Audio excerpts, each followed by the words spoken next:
والمرسلين وعلى آله وصحبه أجمعين سبحانك لا علم لنا إلا ما علمتنا إنك أنت العليم الحكيم رب اشرح لي صدري ويسر لي أمري واحلل عقدة من لساني يفقهوا قولي أما بعد الحمد لله على نعمة الإسلام الحمد لله على نعمة الإيمان وكفى بها من نعمة.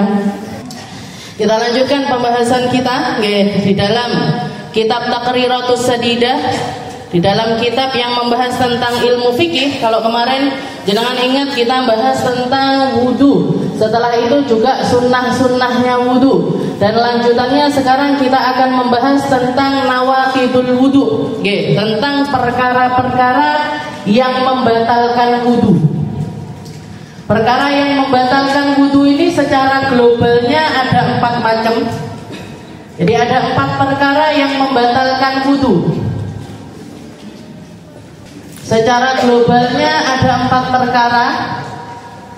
Yang pertama adalah keluarnya segala sesuatu dari kemaluan.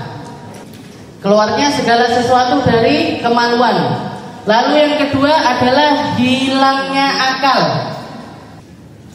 Hilangnya akal. Setelah itu yang ketiga, bersentuhan kulit dengan kulit antara laki-laki dan perempuan dewasa tanpa perantara. Dan yang terakhir adalah memegang kemaluan. Jadi perkara yang membatalkan wudu, kalau kita sudah wudu dengan cara wudunya Imam Syafi'i, dengan cara yang ngambil wajibnya aja ataupun juga plus dengan sunnah-sunnahnya, maka ini wudu yang ada pada diri kita ini bisa batal ketika kita terjadi pada kita salah satu dari 4 perkara ini. Salah satu atau lebih dari 4 perkara ini. Yang pertama adalah keluarnya segala sesuatu dari kemaluan. Yang kedua, hilangnya akal. Yang keempat, bersentuhan kulit dengan kulit antara laki-laki dan perempuan dewasa secara tanpa ada hail, tanpa ada perantara. Dan yang terakhir adalah memegang bagian kemaluan. Saya itu sebenarnya pedean nulis pakai bahasa Arab, Bu. Soalnya jangan lihat sendiri, tulisan Indonesia saya itu cantik sekali. Jarang yang bisa baca tulisan Indonesia saya. Jadi nawaqidul wudu. Jadi 4 perkara ini adalah perkara-perkara yang membatalkan wudu. Ta'rifun nawaqid, jam'u naqid wa huwa ma yuzilu syai' min aslih. Apa sih nawaqidul wudu? Apa sih yang dinamakan dengan batalnya wudu? Batal wudu itu maksudnya apa sih? Batalnya wudu itu adalah ketika mayuzilu syai' min asli, sesuatu yang lepas dari asalnya. Sesuatu yang lepas dari asalnya. Manusia itu asalnya fitrah. Manusia itu asalnya suci. Manusia itu punya asal muasal, dia itu suci. Makanya anak kecil itu dianggap selalu punya wudu, dianggap selalu bersih. Anjenengan kalau punya anak umur 6 tahun, umur 7 tahun, sudah mulai bisa belajar Al-Quran, belum mengalami haid atau belum balik, maka ketika mereka mau belajar ngaji, gak punya wudu sekalipun, gak dosa, Bu. Gak dosa. Jadi secara fisik, secara dohir, mereka ini dianggap sebagai seseorang yang selalu suci. Itu secara dohirnya.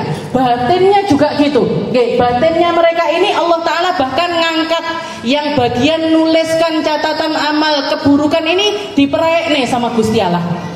Jadi mereka kalau bikin kesalahan gak dosa. Mereka kalau bikin kesalahan gak dianggap sama Allah Ta'ala. Mereka kalau bikin kesalahan dimaafkan sama Allah Ta'ala. Kok jenengan gak memaafkan? Jadi Allah Ta'ala aja maafin. Mereka nggak sholat nggak apa-apa, mereka nggak puasa nggak apa-apa, mereka bangkong subuhnya nggak apa-apa. Anak-anak yang masih belum balen itu nggak apa-apa, nggak masalah. nggak dosa? Lah kok jenengan cetoti, jenengan cablei, jenengan apa namanya? Ini berarti kita ini lebih hebat dari yang menciptakan dia. Nggih, yang nyiptakan lo nggak ngapa-ngapain, nggak nganggep apa-apa, dimaafkan oh panjenengan yo cah cilik ya, memang masih kecil. Nggih. Tapi kalaupun misalkan kita mau memberikan pendidikan kepada mereka boleh, tapi ada batasannya. Nggih, ada batasannya. Katanya Nabi Muhammad sallallahu alaihi wasallam, "Muru auladakum bis-shalah wa hum sab'a sinin, wadribuhum idza tarakuha wa hum 10 sinin." Kalau mulai pendidikan anak itu nggih, jenengan mulai di usia 7 tahun. Untuk pembiasaan perkara-perkara kebaikan itu mulai di usia 7 tahun. Kalau di bawah usia 7 tahun, yo diajak aja, lebih ke percontohan, bukan perintah sifatnya. Jenengan pengen dia jadi anak yang rajin sholat, jenengan contoh nih sholat. Ayo dek sholat sama mama. Nggih, saya mau sholat mah, tapi maunya pakai mukena, adalah anak laki misalkan. Gimana? Gak apa-apa, gak usah diseneni bu. Nggih, ya pakai mukenanya kakak, gak apa-apa. Yang perempuan pengen pakai kopiah, gak apa-apa, gak masalah. Oke, di bawah 7 tahun itu apapun yang dia lakukan gak perlu dimarahi. Itu pendidikan. Di bawah 7 tahun. Nanti setelah umur 7 tahun baru lebih difahamkan lagi. Nggih, nak, kalau sholat itu kalau perempuan ya pakai mukena, kalau laki pakainya kopiah. Nah, tapi udah biasa mereka. Sudah setiap subuh jenengan ajak sholat, duhur jenengan ajak sholat. Jangan sholat sendiri-sendiri. Nggih, jadi diajak, dicontohin, wudu dicontohin, sholat dicontohin, puasa dicontohin, melakukan kebaikan dicontohin, senyum dicontohin, bakti sama orang tua dicontohin, semuanya jenengan contohkan. Di bawah usia 7 tahun. Umur 7 tahun ke atas baru ya anak ini punya akal sudah lebih mateng. Jadi diajak ngobrol bisa, diajak diskusi bisa dia. Nggih, di atas usia 7 tahun, menjelang usia 10 tahun, menjelang usia balik. Ini ceriwis-ceriwisnya anak biasanya juga di usia ini. Mah, Tuhan itu di mana? Kayak gimana, seperti apa, jenengan harus pintar jawabnya. Oke, istilahnya harus punya ilmu tentang hal-hal yang semacam itu.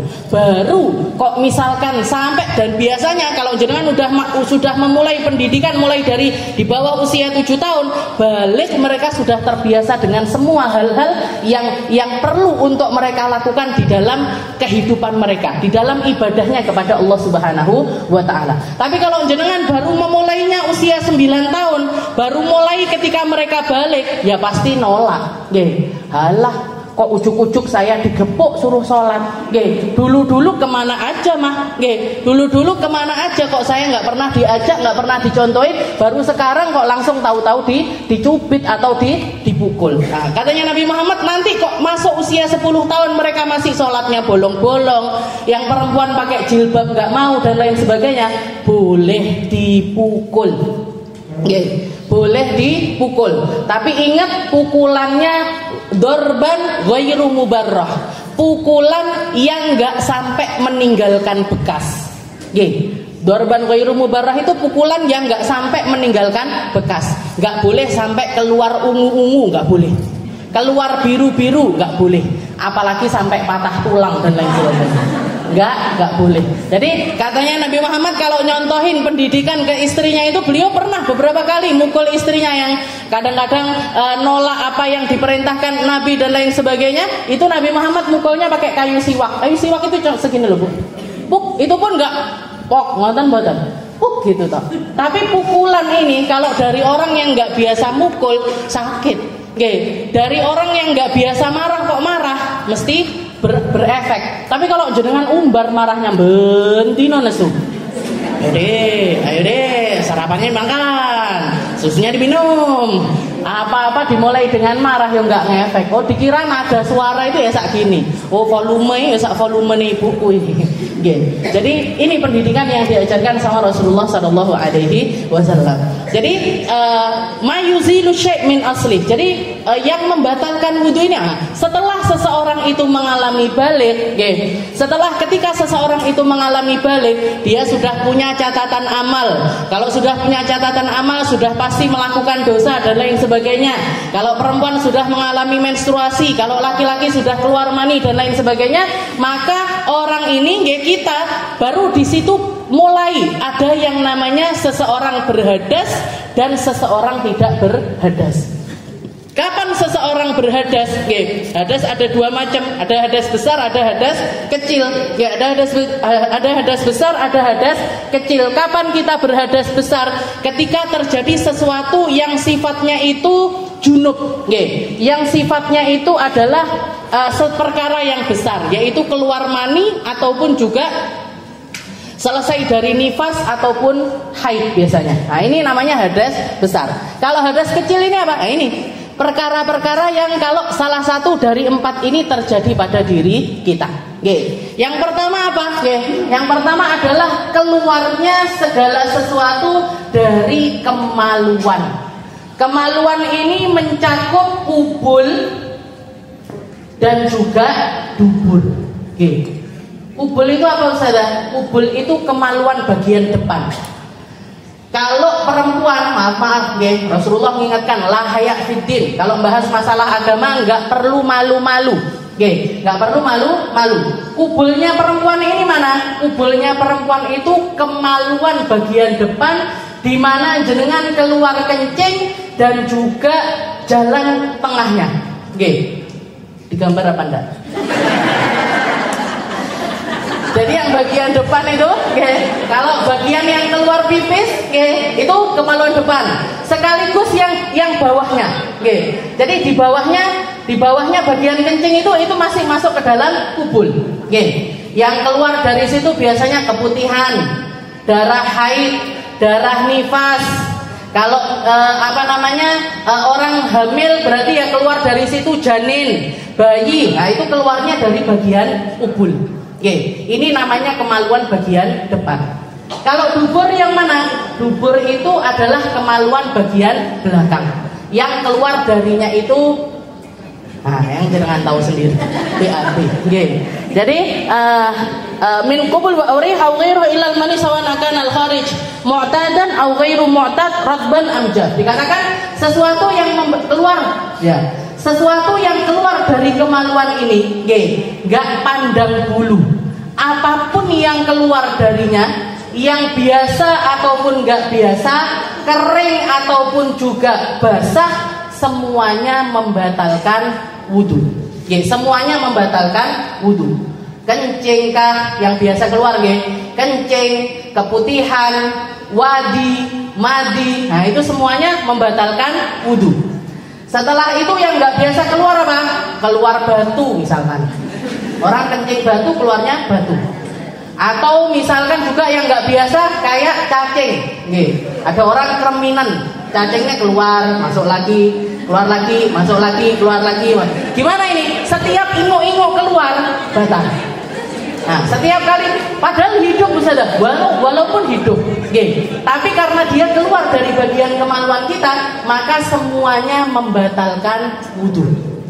Semuanya membatalkan wudu. Cuman nanti jenisnya aja.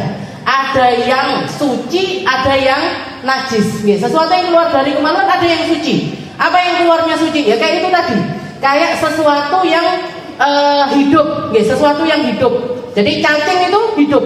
Selama dia hidup berarti cacingnya itu nggak najis.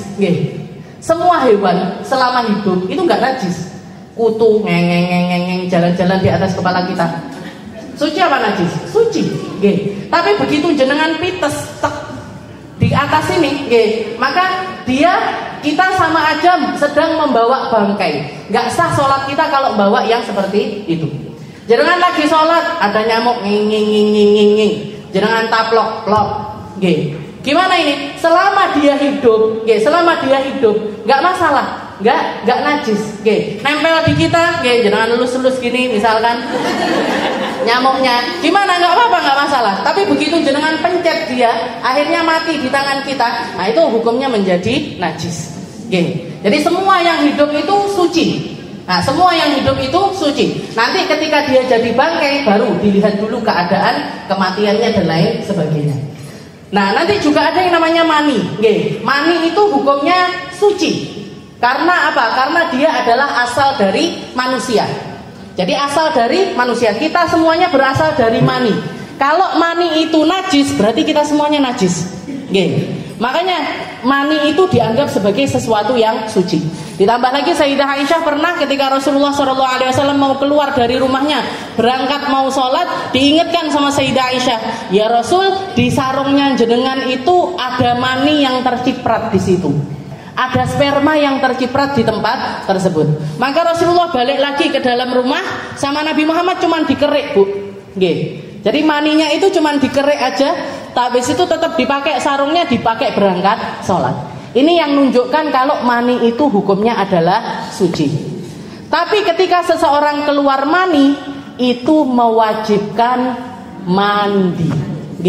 Jadi orang ketika keluar mani wajib mandi.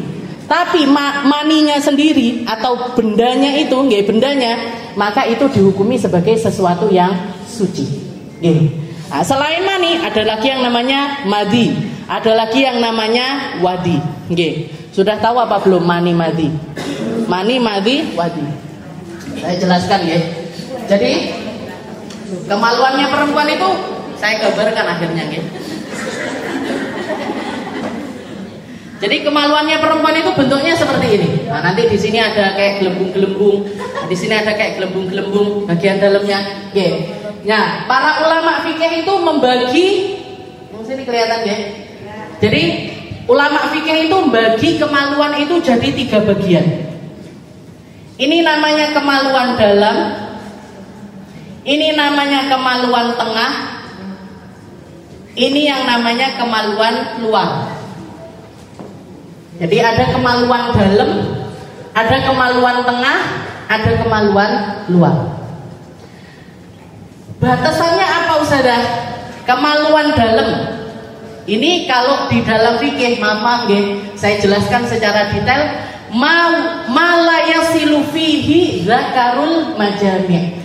Tempat yang tidak terjangkau kemaluan laki-laki ketika berhubungan intim. Paham? Kok sulit? Jadi bagian dalam ini, kemaluan bagian dalam ini adalah tempat rongga di dalam vagina kita, di dalam kemaluan kita, yang kalau lagi berhubungan intim maka zakar itu, kemaluannya laki-laki nggak nyampe ke sini, nggak bisa nyampe ke tempat ini. Ini namanya kemaluan bagian dalam. Yang tengah apa? Kalau yang tengah gimana? Tengah ini adalah tempat di dalam rongga kemaluan, tapi zakarul majami' yasilfi. Jadi kemaluannya laki-laki, zakar, kemaluannya laki-laki itu nyampe ke tempat ini. Kalau yang bagian luar ini apa? Yang bagian luar adalah tempat yang terlihat ketika kita jongkok.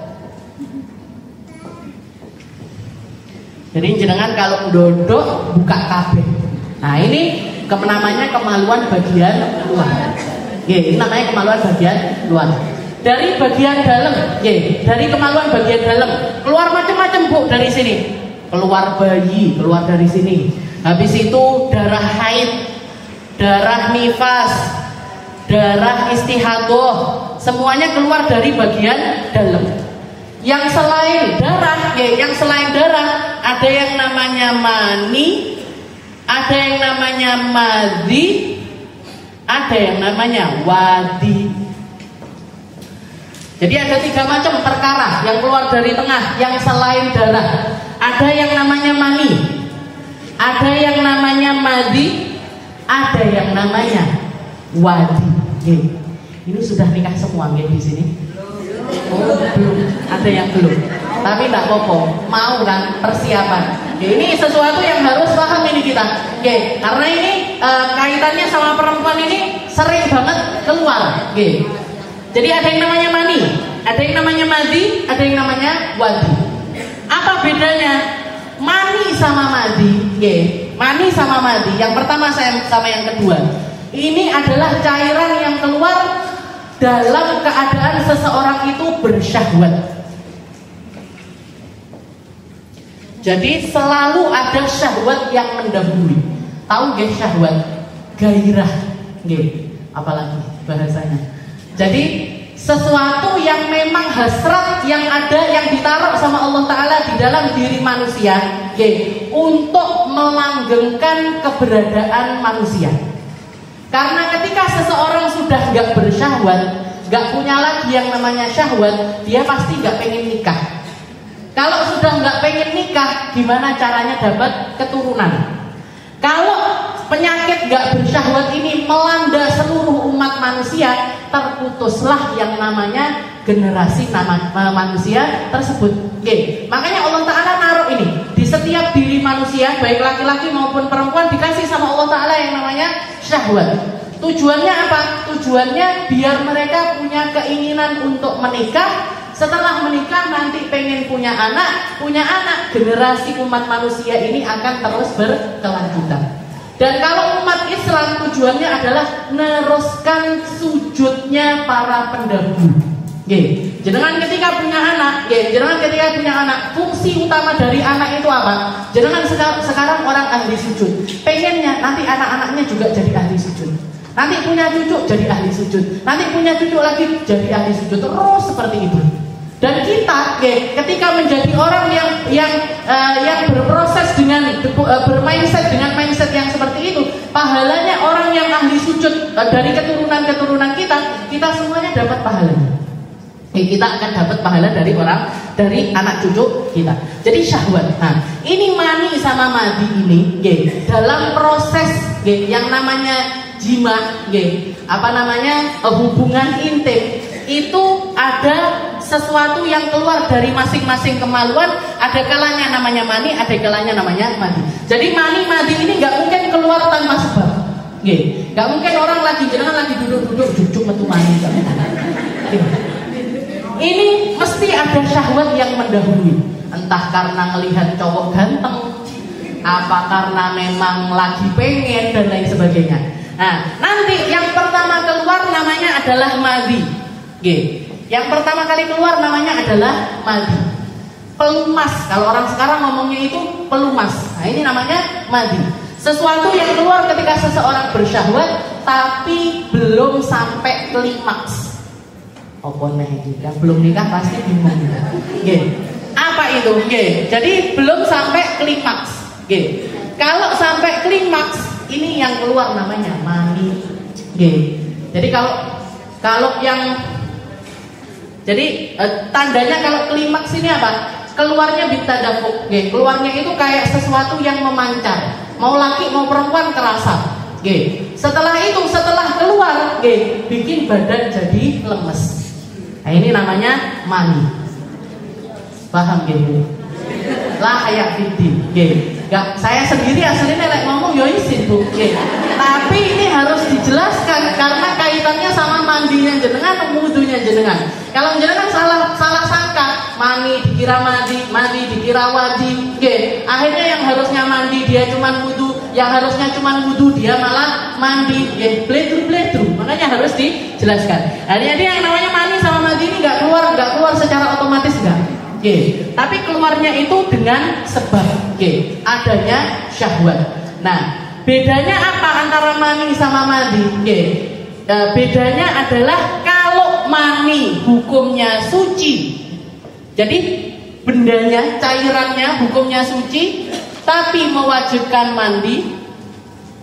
Kalau madi hukumnya najis, tapi mewajibkan wudu. Jadi kalau mani hukumnya suci, tapi ketika keluar orangnya wajib mandi. Kalau madi hukumnya najis. Kayak seperti Sayyidina Ali. Sayyidina Ali itu pernah kena penyakit. Beliau itu jadi ini kuntu maddaan. Katanya beliau, saya laki-laki yang keluar madi terus menerus. Katanya Sayyidina Ali, suaminya Sayyidah Fatimah Zahra. Fastahnya itu anak asal Rasulullah. Maka aku malu mau nanya sama Nabi Muhammad ini, malu. Beliau kan menantunya Nabi. Jadi kan menantunya Nabi kena perkara, jadi netes terus, madinya itu keluar terus. Beliau malu untuk nanya sama Rasulullah, akhirnya nyuruh salah satu sahabat namanya Sayyidina Miqdad. Disuruh nanya sama Rasulullah, kalau ada orang kayak gini gimana ya Rasul? Katanya Rasulullah, cukup dicuci aja kemaluannya, ya. Falyughassil dzakarahu wa yatawaddo. Cukup dicuci aja kemaluannya, setelah itu wudu, setelah itu sholat.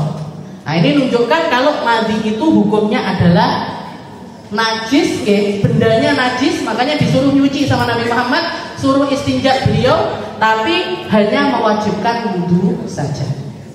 Nah, setelah itu yang terakhir ada yang namanya wadi.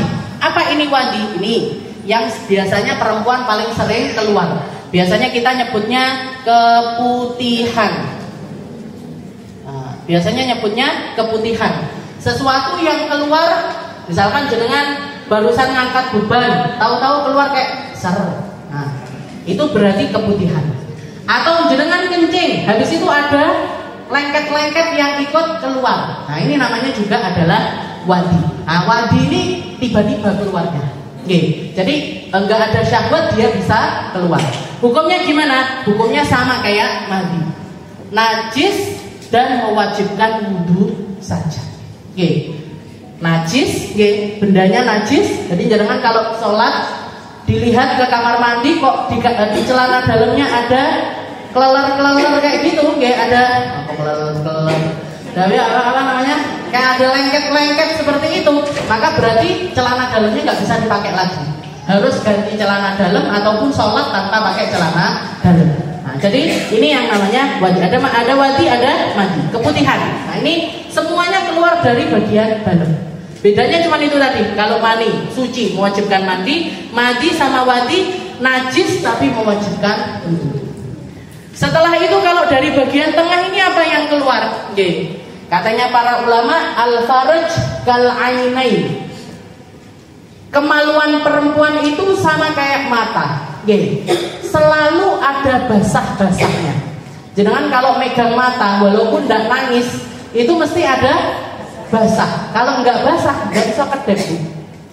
Kalau nggak basah kita nggak akan bisa kedip. Nah, kemaluan juga seperti itu, selalu ada basah-basahnya. Nah, basah-basah ini bisa jadi keluar dari bagian tengah, bisa jadi keluar dari bagian luar. Gimana hukumnya? Hukumnya gimana? Kalau dari tengah sama luar ini hukumnya gimana? Suci dan tidak mewajibkan apapun. Nggak wajib apa-apa. Tandanya kalau kita mau tahu yang keluar dari tengah sama luar ini gimana? Kan dia nggak ngomong, saya dari tengah, saya dari luar, saya dari dalam. Kan nggak ngomong dia. Caranya kita tahu gimana? Kalau misalkan jenengan buka celana dalam itu cuman basah aja, nggak ada cairannya sama sekali, nggak ada lengketnya sama sekali, nggak ada warnanya sama sekali, tapi dipegang itu basah. Nah, maka itu berarti keluarnya kalau nggak dari tengah, dari luar. Nah, kalau dari tengah sama dari luar ini tidak mewajibkan apapun dan hukumnya tetap suci. Hukumnya tetap suci. Jadi ini semua yang keluar dari kemaluan seseorang, baik yang biasa, nggak biasa, kering itu kayak apa? Kentut, kentut kering kan? Nah, kentut itu kering, tapi juga tetap membatalkan wudu. Tetap membatalkan wudu. Yang biasa nggak biasa semuanya membatalkan wudu. Jadi ini an-naqidul awal al-kharij min ahadis sabilain min qubul aw dubur rih aw ghairihi illa al-mani sawana kana al-kharij mu'tadan am ghairu mu'tad radban am jaf. Jadi kering basah semuanya mewajibkan wudu. An-naqidu tsani zawalul aql. Yang kedua, perkara kedua yang mewajibkan wudu adalah hilangnya akal. Ketika seseorang itu hilang akal, binaumin au ghairih, karena sebab tidur, karena sebab gila, karena sebab mabuk, karena sebab gila, karena sebab mabuk, karena sebab pingsan, itu semuanya membatalkan wudu. Tidur, gila, pingsan, apalagi mabuk. Jadi empat-empatnya ini membatalkan wudu. Tidur, ada yang namanya tidur towil, wakosir, ada tidur panjang, ada tidur pendek. Tidur yang membatalkan wudhu ini tidur panjang. Gini, jadi ada orang ketika seseorang ngantuk, jadi kan ada kita itu ada namanya tidur, ada yang namanya ngantuk, gitu. Pernah ngantuk bu? Ngantuk nama buatan niki jenengan. Jadi ada kalanya seseorang itu ngantuk, ada kalanya seseorang itu tidur. Yang membatalkan wudhu itu adalah tidur. Kalau ngantuk itu nggak batalin wudhu. Bedanya apa Ustazah? Antara tidur sama ngantuk ini bedanya apa? Kalau zaman dulu para ulama mengatakan orang tidur itu salah satu tanda-tandanya orang tidur kalau dia megang tasbih, tasbihnya jatuh. Kalau dia pakai habuahnya miring. Nah, kalau orang sekarang tekluk. Nah, itu sudah menjadi pertanda seseorang itu mengalami tidur. Tapi tinggal tidur yang berat apa tidur yang ringan. Nah, tidur berat untuk level atasnya lagi, yang sampai dia itu nggak sadar dengan apa yang terjadi di sekitarnya. Enek bom nggak tahu. Nah, misalkan, ini berarti sudah tidur nyenyak sekali. Nah, itu berarti tidur nyenyak. Nah, tapi kalau ngantuk itu sama keadaan sekitar itu masih sadar dia. Masih dengar, masih sadar. Nah, itu berarti dia masih ngantuk. Kalau mimpi Ustazah, kalau mimpi itu sudah pasti tidur. Jadi kalau sudah sampai ngimpi, nah ini sudah pasti namanya tidur. Nah, yang batalin wudhu ini dari tidur sama ngantuk ini yang mana? Yang batalin adalah tidur. Kalau orang ngantuk itu nggak batal wudhunya. Kalau maksliut, ya tinggal lihat, sadar apa enggak? Ada temannya manggil, Bu, lek menengai, berarti tidur. Tapi kalau dipanggil Bu, itu berarti masih sadar. Itu namanya ngantuk. Jadi tidur, ada ngantuk. Ada juga pingsan. Pingsan ini apa? Katanya para ulama kalau pingsan ini adalah maradun yuzilu syu'ur minal qalb. Ma'a futuril aqdo. Jadi hilangnya akal, tapi sambil lemasnya badan. Orang kalau pingsan itu lemes badannya. Lemes badannya. Dipencet tangannya nggak sadar-sadar. Nah, itu namanya pingsan. Tapi kalau gila ini hilang akalnya ma'abaqail quwah, tapi kekuatannya tetap. Ini orang gila dan semuanya batalkan wudu. Orang gila itu mau gila permanen atau gila datang-datangan. Nah, maka gila ketika datang gila batal wudunya. Ada Ustazah gila datang-datangan ada. Saya pernah dengar ketemu orang bahkan gilanya kalau lagi masuk bulan suro. Ben suro gila dia.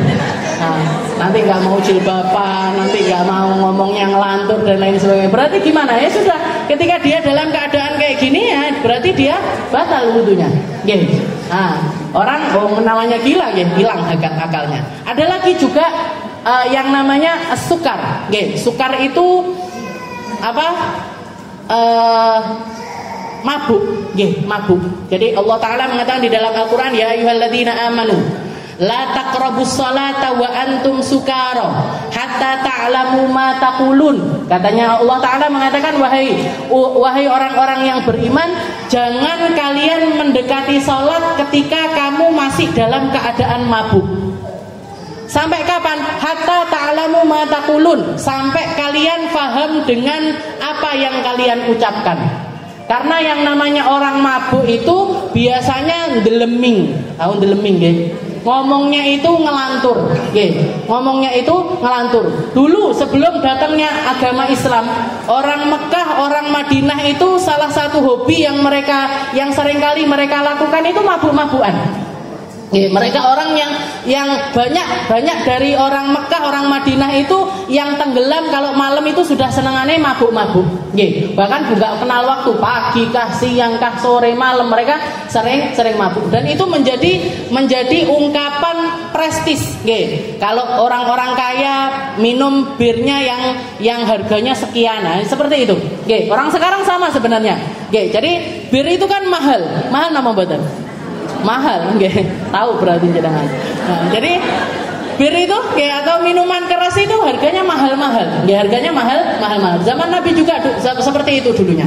Makanya dikatakan agama Islam ini ketika datang pelarangan tentang khamr itu datangnya bitadrij. Datangnya itu pelan-pelan. Enggak langsung diharamkan sama Allah Taala, enggak. Awal seperti ini, katanya Allah Ta'ala, ya ayyuhalladzina amanu la taqrabus shalah wa antum sukara. Wahai umat Islam, kalau mau sholat jangan mabuk. Kalau kamu mau sholat jangan mabuk. Ya, sampai hatta ta'lamu ma taqulun, sampai kalian itu sadar dengan apa yang kalian ucapkan. Karena sebabnya turun ayat ini dikatakan ada salah seorang sahabat jadi imam. Jadi imam, dia baca surat Fatihah, habis itu baca surat Al-Kafirun. Qul ya ayyuhal kafirun la a'budu ma ta'budun wa la antum 'abiduna ma a'bud wa la ana 'abidu ma 'abadtum wa la ana 'abidu ma 'abadtum wa la antum 'abiduna ma a'bud wa la ana 'abidu ma 'abad. Munyar lakum dinukumnya enggak ketemu. Lah wong imame mabuk. Imamnya lagi dalam keadaan seperti itu. Maka Rasulullah bikin peraturan. Rasulullah bikin peraturan, mereka yang minum khamr hanya boleh diizinkan minum di jarak waktu sholat yang panjang.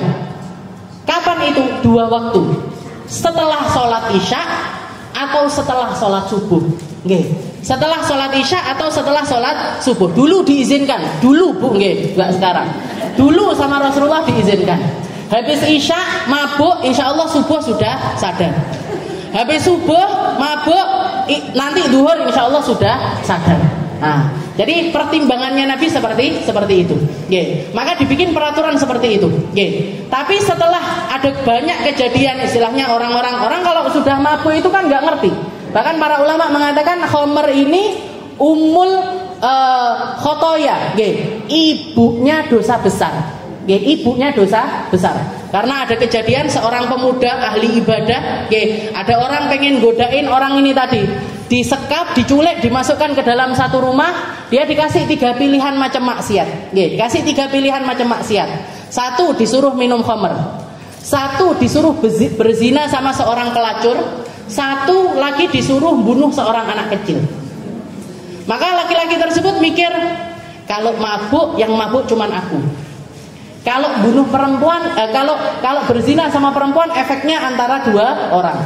Apalagi bunuh anak kecil ini, yang nggak punya dosa. Akhirnya dia milih minum khamr.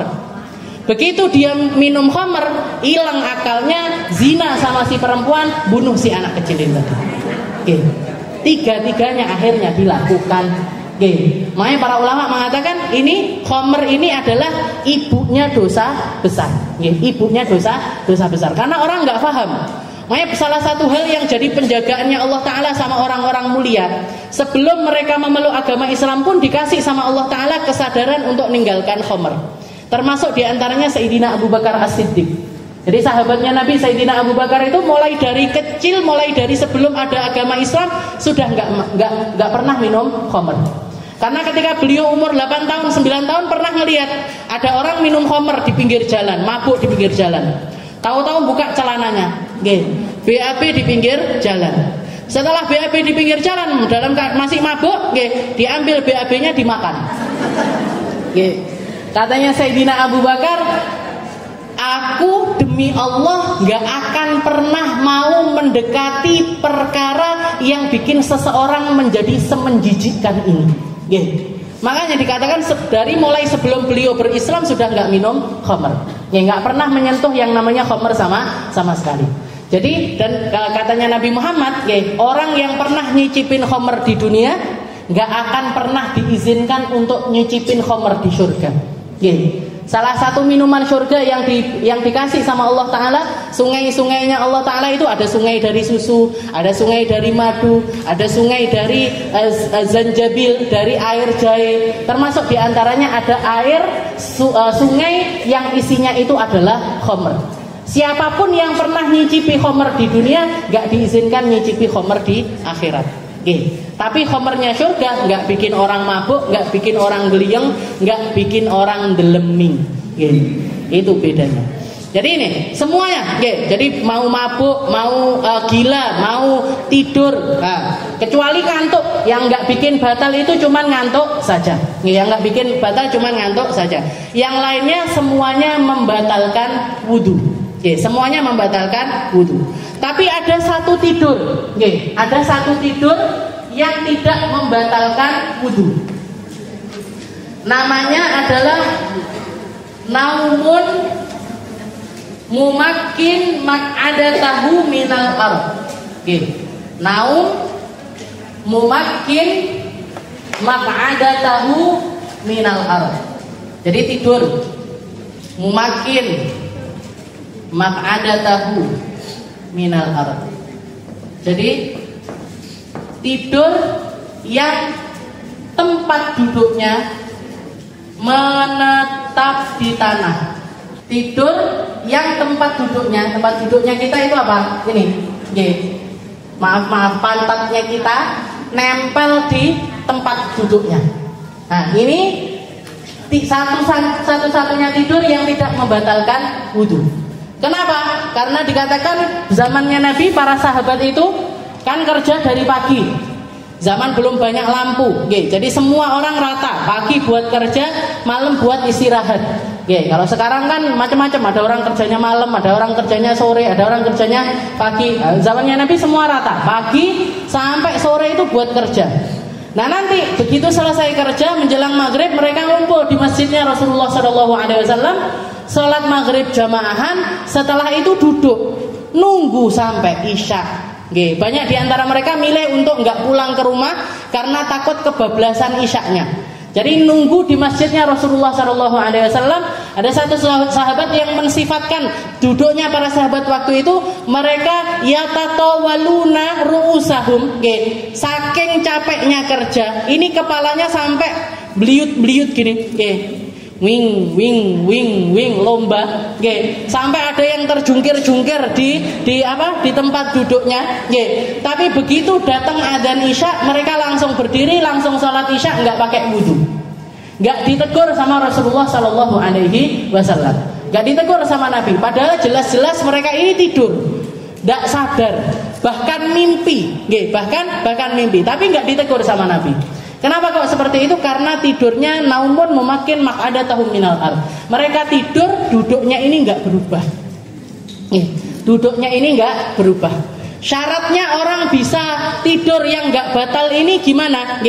Ada 4 syarat. Orang yang enggak batal tidurnya dengan tidur yang seperti ini ada 4 syarat. Ayakuna memakin maq'adatahu minal ardh. Pantatnya netap di tanah. Tetap di tempat duduknya. Gak bergeser, gak pindah tempat. Biayakuna maftahatul qubul wad dubur mughlaq. Sekiranya kemaluan depan sama belakangnya dia ini mingkup. Jadi tertahan dengan tempat duduknya. Itu yang pertama. Lalu yang kedua, ayakuna mu'tadilal khilqah. Orangnya gak gemuk banget, gak kurus banget. Kenapa kalau gemuk banget? Karena kalau gemuk banget pantatnya ini penuh sama lemak. Sehingga apa? Ini angin-angin masih tetap bisa keluar. Begitu juga kalau orang yang kurus banget, ini tinggal tulang aja. Ini tinggal tulang aja. Maka tetap ada rongga yang bisa keluar sesuatu dari tempat tersebut. Makanya orangnya harus mu'tadilul khilqah. Kalau jenengan pengen tahu saya ini kalau tidur ini termasuk yang bisa apa enggak, jenengan jajal duduk, lagi dalam keadaan kebelet kentut. Jadi lagi kebelet kentut itu jenengan dudukkan. Setelah itu jajal dikentutkan. Kalau tetap keluar berarti enggak bisa. Tetap batal meskipun kita tidur dengan cara semacam ini. Tapi kalau misalkan dikentutkan nggak bisa keluar, tertahan di dalam, berarti kita bisa tidur yang tidak batal ini tadi bisa.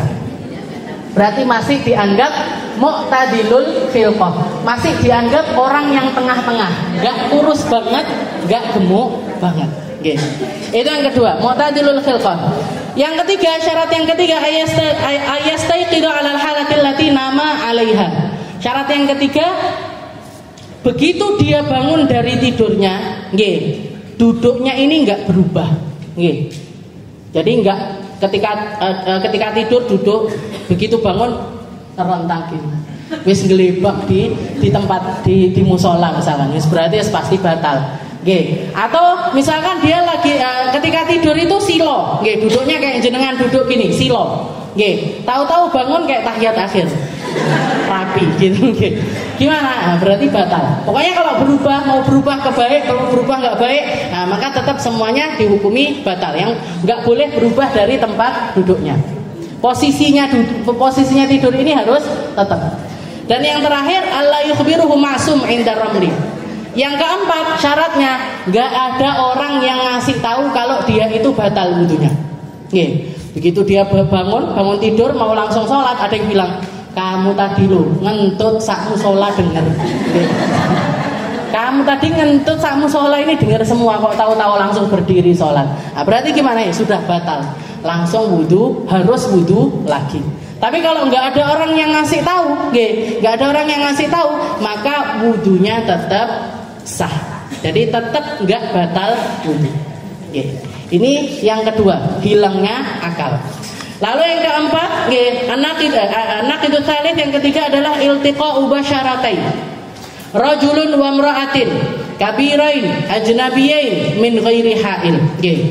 Jadi kalau yang keempat ini, yang ketiga, syaratnya adalah bersentuhan kulit. Kalau bukan kulit, nggak batal. Yang bukan kulit ini apa? Rambut, gigi, kuku. Rambut, gigi, kuku. Ini bukan kulit, bukan kulit. Jadi kalau ada orang megangnya ini, megangnya rambut, gigi atau kuku, maka nggak batal wudunya. Jangan sudah wudu, suaminya pengen megang, pengen megang mah, tapi aku sudah punya wudu. Ya sudah, yang nggak batal aja, apanya giginya. Dipegang gigi nggak batal, dipegang rambut juga nggak batal, dipegang kuku juga, kuku titik ya, maka itu juga nggak batal. Jadi bersentuhan kulit.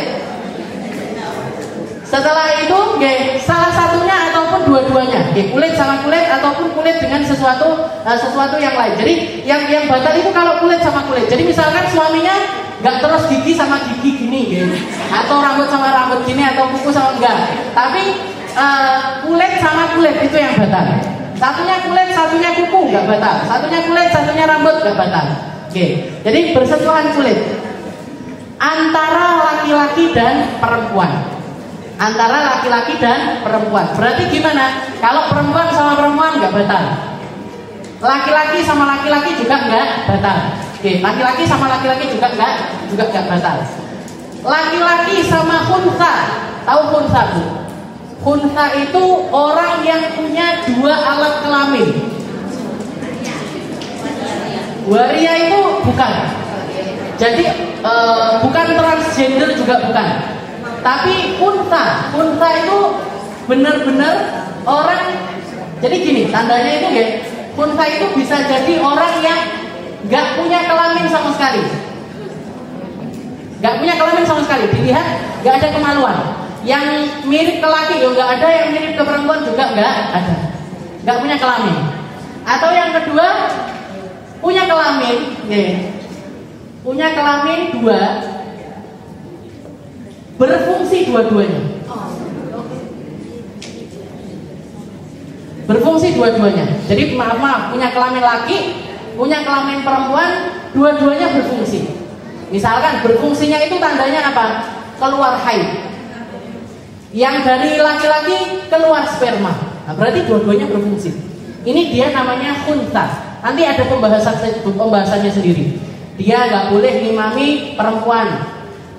Dia boleh ngimami perempuan, nggak bisa jadi makmumnya perempuan. Jadi makmumnya laki-laki nggak apa-apa. Wajib sholat Jumat. Jadi mix. Jadi apa syariatnya itu dimix karena dia punya dua kelamin dan dua-duanya itu berfungsi. Atau punya dua kelamin, punya dua kelamin dan dua-duanya nggak berfungsi. Nah, ini juga namanya adalah khunta. Tapi ini jarang sekali, hampir nggak ada. Yang jenengan ketemu sekarang banyak sekali itu, lady boy lah namanya, atau transgender, waria dan lain sebagainya, itu bukan khunta. Tapi kalau nggak laki-laki betulan, dia perempuan betulan. Walaupun sudah diganti saya, walaupun mau spare partnya sudah ganti semuanya, nonjol sininya, ininya ganti, dihilangkan dan lain, tetap dia dihukumi sebagaimana keadaan lahirnya. Tetap dihukumi sebagaimana keadaan lahirnya. Antara laki-laki dan perempuan dewasa, dewasa. Berarti gimana? Kalau salah satunya belum dewasa, nggak batal wudu. Jenengan kelihatan salaman sama anak kecil umur 7 tahun, 5 tahun. Gimana ini? Wudu kita batal apa enggak? Enggak batal. Atau anak laki-laki, anak laki-laki punya wudu, salaman sama anak kecil yang masih umur di bawah balik. Mereka juga enggak batal. Batasnya sampai mana? Batasnya batal atau enggak batal ini sampai mana? Kalau balik sudah pasti batal. Kalau balik ini kalau perempuan sudah haid, kalau laki-laki sudah keluar mani, maka itu sudah pasti batal. Tapi kalau di bawah balik, di bawahnya balik, ini tidak batalnya adalah dengan batasan ketika mereka kumpul di komunitas lainnya. Ini yang orang lainnya ini nggak risih. Jadi kayak di sini kumpulan perempuan semuanya. Ada ibu-ibu ikut ngaji bawa anaknya laki-laki. Ibu-ibu yang ada di sini semuanya bilang udah tinggi. Semuanya ngomongnya ini masih kecil, masih istilahnya nggak bikin orang ini risih dengan adanya anak tersebut. Tapi kalau sudah ada yang bilang bocah gede kok nggak melok ngaji wong wedok-wedok. Ini berarti apa? Berarti sudah bikin risih. Kalau sudah bikin risih, meskipun belum balik, dia sudah membatalkan wudu. Jadi kalau balik sudah pasti batal. Tapi kalau di bawahnya balik, itu tergantung postur badannya si anak.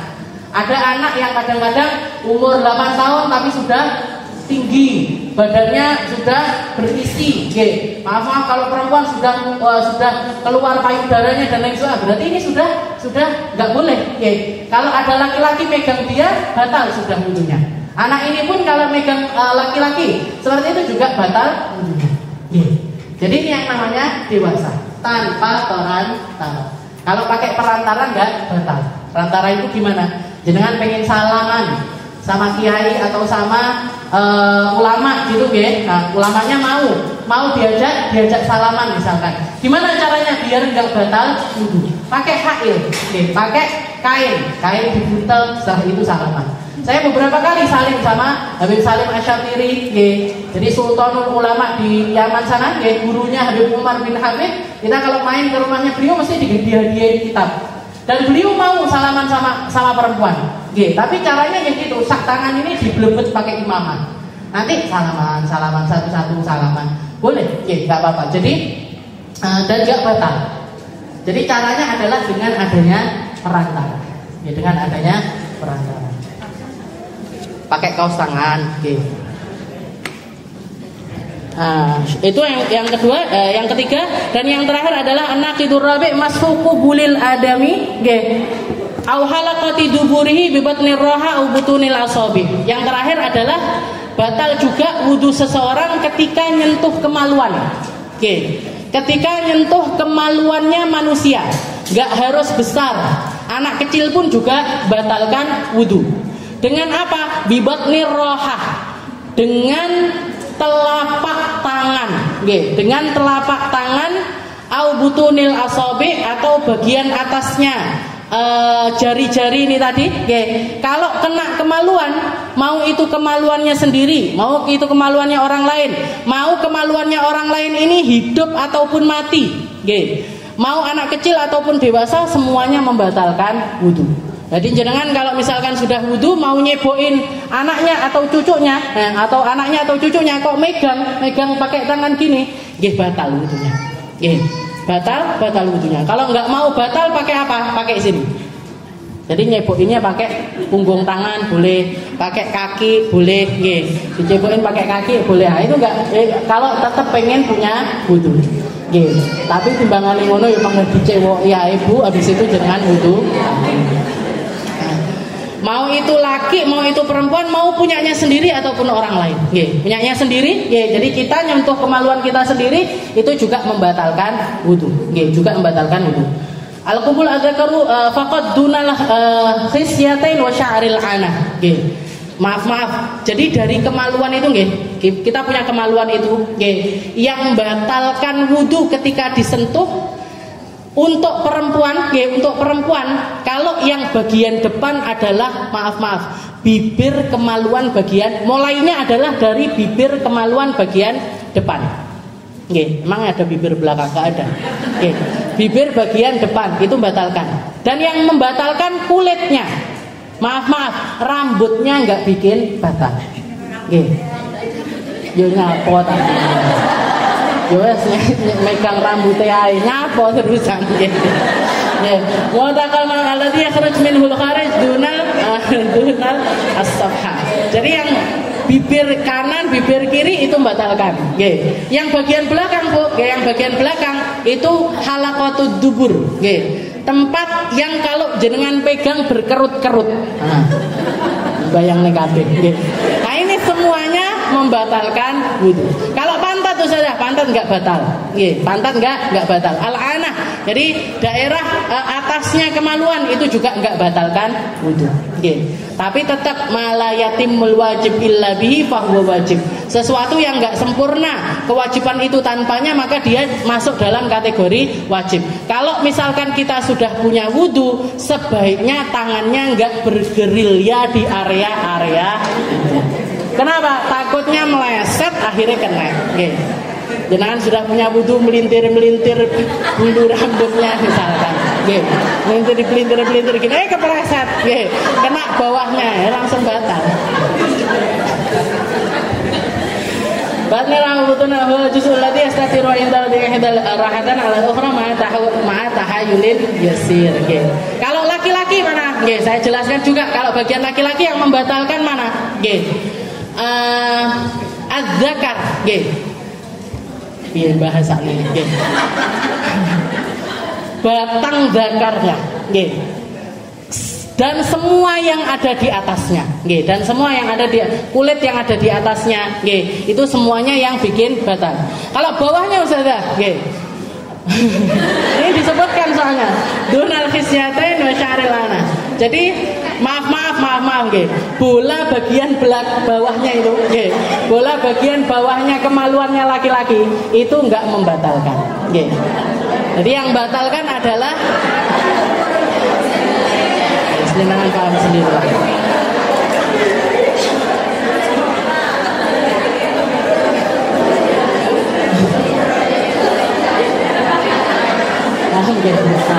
Ini 4 perkara. Tapi nggak usah dipegang-pegang gitu. Ini 4 perkara yang membatalkan wudu, yang membatalkan wudu. Keluarnya segala sesuatu dari kemaluan, hilangnya akal, pegangan antara laki-laki dengan perempuan, kulit dengan kulit, dewasa dan lain sebagainya. Dan yang terakhir adalah memegang daerah kemaluan. Sampun nggih, insyaallah kita lanjutkan di pertemuan selanjutnya. Mungkin jadi ilmu yang barokah, jadi ilmu yang manfaat, jadi ilmu yang memperbaiki keadaan sholat kita dan juga wudu kita serta taharah kita di hadapan Allah Subhanahu wa taala. Ala hadhihi niyyah wa ala kulli niyatin salihah wa ila hadratin Nabi Muhammad sallallahu alaihi wasallam bisirril